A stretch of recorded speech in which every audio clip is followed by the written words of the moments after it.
Am umblat prin laptopul tău și am găsit niște lucruri ciudate. Vrei să-mi explici ce e cu ele? Ce să-ți explic, iubire? Știi despre ce vorbesc? Nu am nicio idee despre ce vorbești. În primul rând, am găsit mesaje ciudate cu prietenii tăi de pe Discord. De ce vă trimiteți poze cu sculele voastre? Așa fac băieții. Bine! Rizap, ajută-mă, te rog. Răspunde cu nu te comporta de parcă ar fi ceva ciudat. Ți le-am trimis și ție. Nu te comporta de parcă ar fi ceva ciudat. Ți le-am trimis și ție. Știu că ai făcut-o, dar credeam că sunt doar pentru mine acele poze. Nu mai contează. M-am uitat și prin istoricul tău. La naiba. Am găsit niște lucruri interesante. Vrei să-mi spui câteva dintre ele? Sau să-ți fac o listă?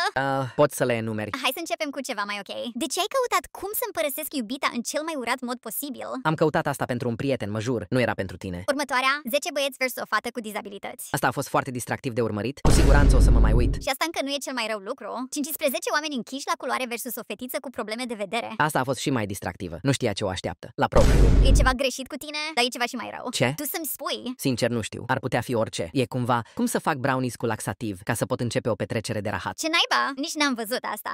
De ce asculti ASMR-ul mamei? Nici nu știu ce e aia. Uneori mă simt singur și mă gândesc că nu mă place nimeni. Așa că ASMR-ul mă încurajează să continui. E singurul lucru pe care îl am. Deci ascult o leacă. Doar o leacă? Asculți asta de 5 ori pe zi? Mă face să mă simt mai bine. Lasă-mă să ascult puțin. Nu o face. Nu e așa de rău. Nu? Hei! Cum dacă vrei partea a doua.